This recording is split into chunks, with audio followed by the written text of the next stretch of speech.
Hi guys, it's Chris here, back with another video. So before I start off this video guys, if you're wondering why I don't have any facial hair, I've recently been diagnosed with stage 2 protein deficiency.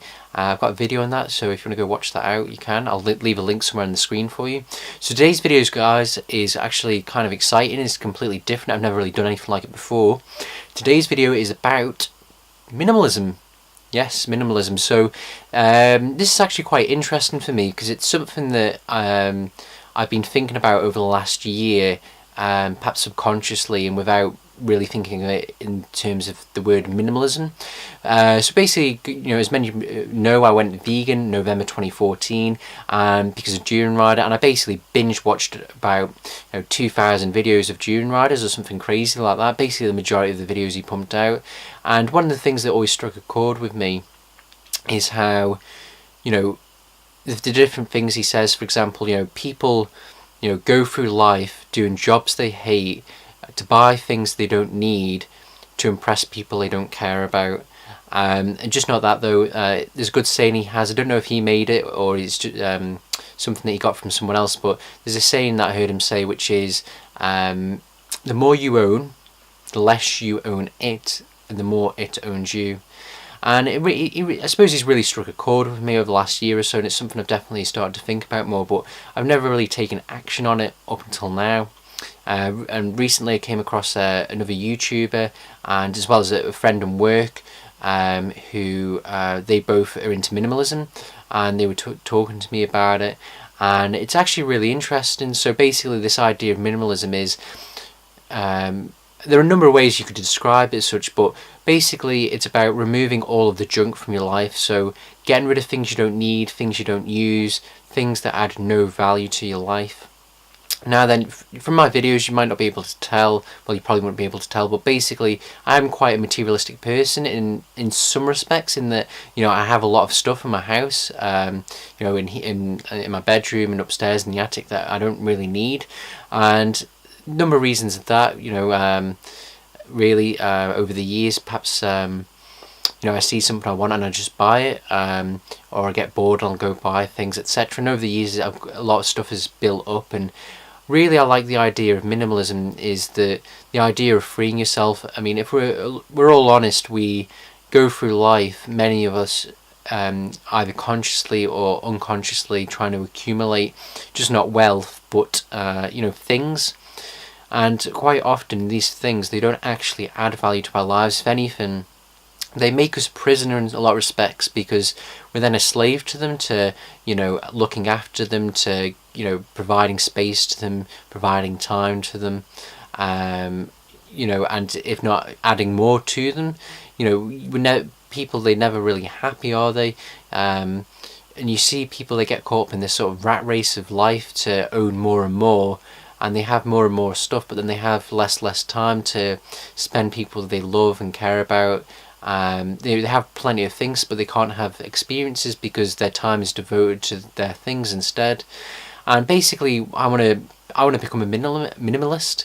It's a journey I want to go on, and I basically want to remove things that either I don't use anymore, things that are worn out which I've decided to keep, things that add little value to my life, and things that probably might be negative.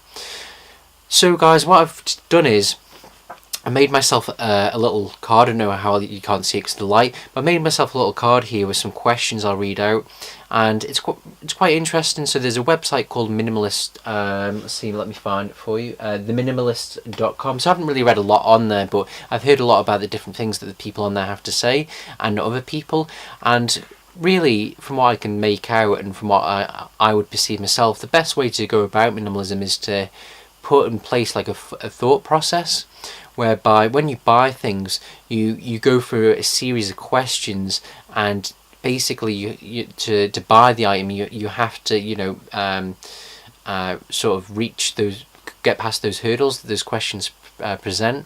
So what I'm going to do is I'm just going to give you like an idea of the questions I'm going to write down for myself, and which are perhaps equally applicable to yourselves. So I've got about 11 questions here. They're not obviously exhaustive. You could word them in different ways to make them more applicable to yourself. But basically here they go. So number one, do I really need what I am buying? quite often, you know, we'll be on the internet, we'll look around and we'll just see things that, you know, catch our fancy, and we'll go and buy it. Do we really need it? Number two, how does it add value to my life? I think a lot of the time when we buy things, we buy things to possess them and think that the act of possession will make us happy, but we never really think about, will it really add value to our lives? So for example, a bicycle. Now, some people might argue that a bicycle is, you know, a high ticket item in terms of expense, and therefore it's materialistic. But with a bicycle, you're buying a bicycle for an experience. You're not buying it to look at it. You're buying it to go out and have an experience. In terms of adding value, you get to have that experience. It makes you fitter. It makes you healthier. It's relatively safe in terms of, you know, the fact there's no impact. Let's try and think of something that wouldn't add value to my life. So $250 Beats headphones, would they really add value to my life when I could buy a pair of Sony headphones for about $12, which are, you know, probably just as good? You know, I'm able to hear the music that I want. You know, may not be potentially as good as the Beats, but it performs the function that it requires. For example, you know, a Ferrari. I mean, how does a Ferrari add value to your life over and above what a normal car like a Ford or, I don't know, a Vauxhall could do? It doesn't, does it? So number three, have I tried to find a second-hand version? So an example of this, guys, is I started running last year. Haven't really done that much, to be honest, because the winter, I need to get back into it. But I went and spent about £300 or about $500 on a Garmin 920 XT. Did I really need that? Well, first of all, I could have bought a much cheaper model, but in addition to that, did I really need something that fancy? I mean, I could have bought you know, a second-hand version rather than a brand new one. Looked around online, for example, recently. Where is it? Got this iPhone here, guys, which is a really good one. It's an iPhone 5S. I got it for about £200, £220. It probably would have cost me about £500 to buy brand new. I bought it second-hand, refurbished. So that's something I did recently in the last couple of weeks. Bought it off eBay, and I saved myself money. So that's a good example, guys, of, you know, thinking about, well, instead of spending, you know, £500 or $500 on an item, why can't I just find it second hand for $200 or £200? Number four, how often will I really use it? So an example of this could be, you know, a DVD. So you might spend, I don't know, £10 or $10 on a DVD. Is it something you're only going to watch once, or is it something that you're going to you know, watch regularly? Quite often, let's be honest, most of us, when we buy these DVDs and Blu-rays, we might watch them once, possibly twice, and that's about it, and they just take up room. So an alternative would be, you know, Netflix or, you know, Amazon Prime, or some kind of subscription or streaming service where you get to watch a myriad or a plethora of, you know, different things for very, very cheap and save money that way. So that's another idea, guys, to try and think of. You know, how often will you really use the item? Someone on YouTube was telling me a really good story about how what these people did is they would go around their entire house because they were very rich, and they put white cloth over, you know, every different piece of furniture. And at the end of the 1 month period, they would see how many different items had the pieces of cloth on them because they hadn't been used, and then those items would be gotten rid of because they weren't being used. They weren't adding any value to life. It was just clutter. Number 5, is it going to be harmful to me or others? So it's probably not quite where, you know, minimalists are potentially coming from, but I think it's always good to add, you know, ethics into there. So for me, an example of this would be jewelry. So a lot of people will buy, you know, gold rings and diamonds and what have you, but they have very little thought about the consequences and the impact of that. So for example, a lot of diamonds, they actually fund, you know, mass murder in Africa because different rebel groups and what have you in these different places that cause civil war and strife, and, you know, tens of thousands of people massacred. They often make money off their diamonds. What they'll do is they'll get these diamonds, they'll sell them to, you know, the likes of Mexican drug cartels in exchange for, you know, AK-47s, you know, cannabis, other drugs. money, and the Mexican drug cartels can then sometimes sell them for them in different places. Other times the different violent African groups will instead sell them directly to different European people, who will then filter them out into the market to be purchased. And you're going to ask yourself, I mean, how does a diamond or a gold ring really add value to your life? Does it? And the thing you really need to think is, well, why would you want to do that? And quite often the answer is this: because society tells you have to. You look around the world around you, and because everyone else does it, you feel like you need to conform to the rules. You feel like you need to do it.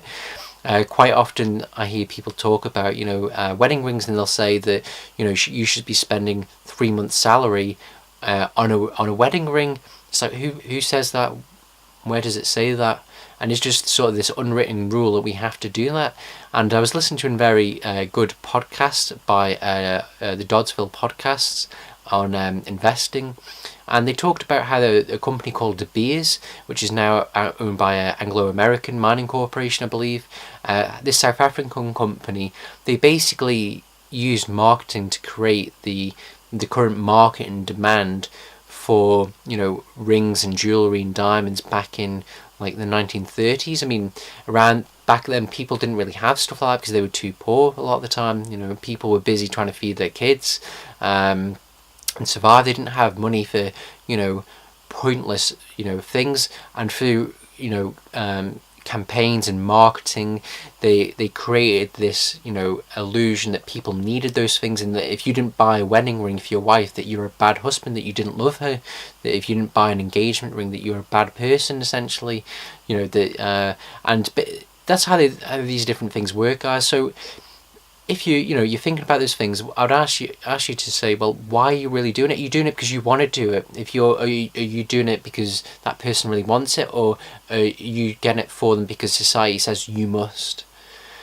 And if you are going to do those things, guys, I mean, try to be really ethical about it. Either buy something that's potentially second hand, from a pawn shop, or do your research. If you go into a jeweler, say, I'm concerned about the ethics around this. I want to know that the materials used for it have not been sourced from they're not basically blood diamonds.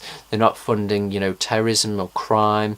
They're not funding some little general somewhere in Africa who's massacring tens of thousands or hundreds of thousands of people. I just want you to prove to me that it isn't that way. And I'm sure there must be some kind of how can I put it, some kind of organization which will certify that those different things are they haven't been sourced from illicit areas or places and cause violence. Let me see, what else do we have here? Number 6, and this is a favorite one of mine: am I buying this because I'm lonely and trying to fill a void in my life?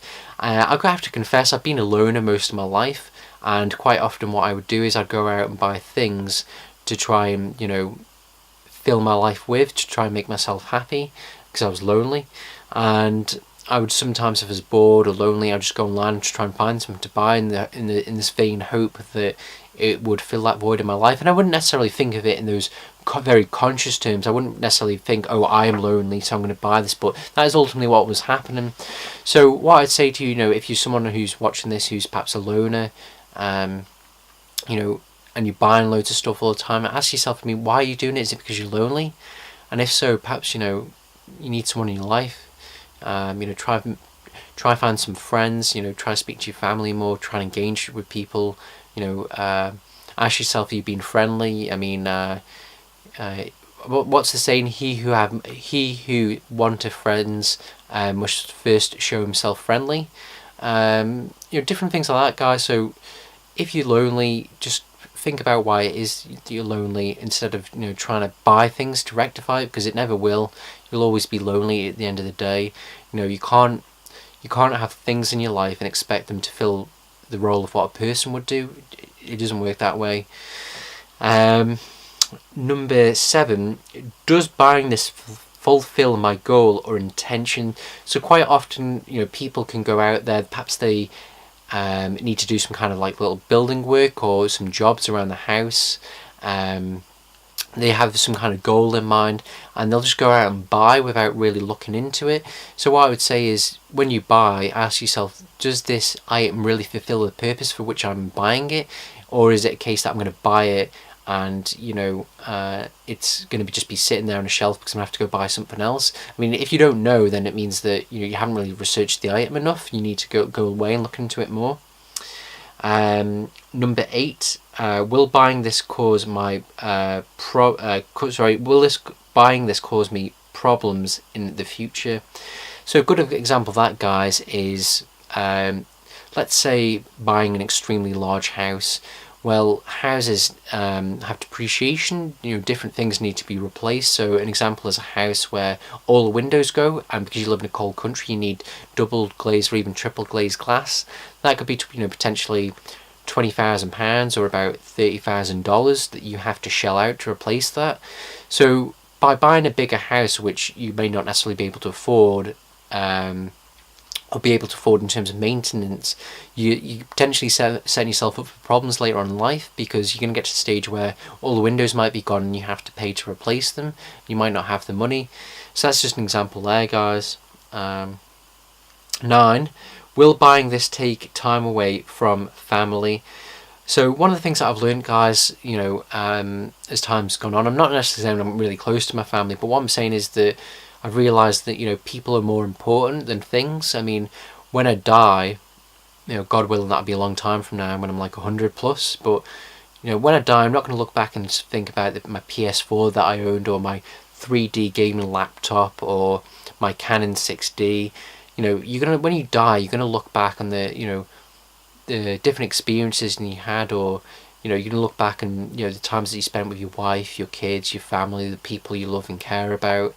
You're going to think about the different people you shared your life with, and if you've been spending your life filling your life with things, you're not going to have as much time to spend with people. And sometimes people, they have so many things, they don't have enough time, all because these things control their lives. They dictate what they do with their time, and as a result, people don't see their wives, they don't see their kids, and really when they come to die, I imagine a lot of them regret it.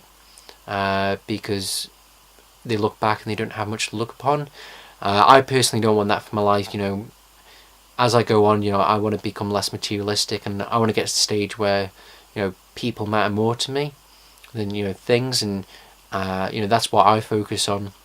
So if you're watching this, and you've got a spouse, someone you love, kids, start asking yourself, is this going to take time away from my baby or my wife or my kids? And if it is, then ask yourself, well, should I really be buying it? What's more important, them or these things? Because at the end of the day, it's a lose-lose. You lose, they lose. The only people who win are the people you're buying it from. So it's a lose-win-lose situation. You lose, the people you buy it off win, and your family lose. 10, question number 10. Are there more important things I could spend my money on? So for example, you could be someone in their 20s. Well, really you should be saving money for a house or an apartment or somewhere to live, or just saving for your future in general, really. So are you spending money on things you don't need and not saving? Are there things you need to save for? It could be that you've got damage done to your house, you need to fix. It could be that you need to save because your car needs a service. So always ask yourself, is there something more important that this money could go towards or needs to go to? What are my goals? What is that I really want to save for? And then just buying this item go along with that. Is it congruent with those goals? And if not, then don't buy the item. And number 11 is there something I want to save for? So I think I covered that off in question 10. I kind of mixed them together then without realising. So I hope that was useful, guys. So basically that's what I'm going to try and do. So there's something called the 30-day challenge, where basically each day you try and get rid of one more item. So day 1 you try to get rid of 1 item, day 2 you get rid of 2 items, day 3 you get rid of 3. So I worked out that altogether I'll get to about 465 items that I need to get rid of. Realistically, that's probably not going to happen, but I'll give it a go. So for example, guys, I have here a work shirt, and what happened to it was that it got massive. I stretched one day in work like that, and I tore at the elbow, And what I did is, to not throw it out, I basically, wrapped it up. So I don't know how well you can see, but I basically got a tear there. So what I would do is I'd fold it up on my arm so no one could ever see.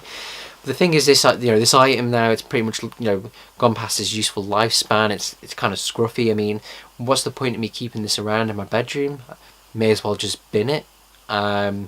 So this item is going to be the first item I'm going to get rid of, and then what I'm going to do is each day I'm going to try and find something else to get rid of, either bin, give away, or sell, basically, and just try and remove all this stuff and clutter from my life, have more space, and then the things that remain that I need will become perhaps more important to me. At the same time, you're just freeing your life up from clutter and distractions.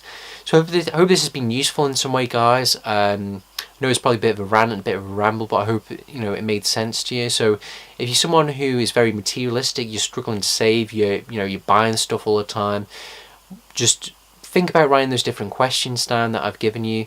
Add it to that list for yourself, for your own needs, your own circumstances, and really just begin to question everything that you do. And just really ask yourself, does this add value to my life? When I die, am I going to look back and be grateful for it? The answer the majority of the time is no. And I always remember this, guys. People are more important than things. Sharing your life with people and having experiences, they're always going to be more important. So I hope that was useful, guys. Like I said, I'm not a big minimalist. I'm brand new to this. So what I'll try and do is I might try and document what I do along my journey. Probably not going to do it every day because it's going to get a bit boring for you guys watching. But I'll try and do little vlogs or whatever, possibly. Keep on top of it and let you know how it's going, and then talk about my journey and how I felt afterwards. So guys, God bless. I hope everything goes well for all of you who are watching. Until next time, go high carb, low fat, low protein, high carb, low fat, low protein, high fiber, whole food, plant-based, vegan, carbs for the win always, and I'll see you soon. Bye bye now. So today I'm going to do a quick video on my protein deficiency. So for those of you who followed me for a while now, you know that I used to have a beard, I used to have facial hair. Well, something really bad happened to me. Hi guys, it's Chris here, back with another video. So before I start off this video, guys, if you're wondering why I don't have any facial hair, I've recently been diagnosed with stage 2 protein deficiency. I've got a video on that, so if you want to go watch that out, you can. I'll leave a link somewhere on the screen for you. So today's video, guys, is actually kind of exciting. It's completely different. I've never really done anything like it before. Today's video is about minimalism. Yes, minimalism. So this is actually quite interesting for me because it's something that I came across another YouTuber, and as well as a friend in work, who they both are into minimalism, and they were talking to me about it, and it's actually really interesting. So basically this idea of minimalism is, there are a number of ways you could describe it as such, but basically it's about removing all of the junk from your life. So getting rid of things you don't need, things you don't use, things that add no value to your life.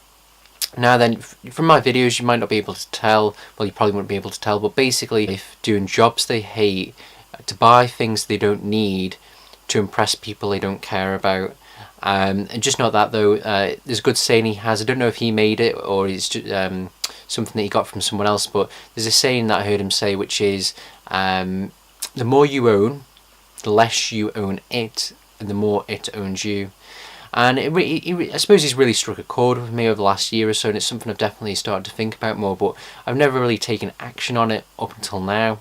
And recently I'm quite a materialistic person in some respects, in that I have a lot of stuff in my house, in my bedroom and upstairs in the attic that I don't really need, and a number of reasons of that, really over the years, perhaps I see something I want and I just buy it, or I get bored and I'll go buy things, etc. And over the years a lot of stuff has built up, and really I like the idea of minimalism, is the idea of freeing yourself. If we're all honest, I've been thinking about over the last year, perhaps subconsciously and without really thinking of it in terms of the word minimalism.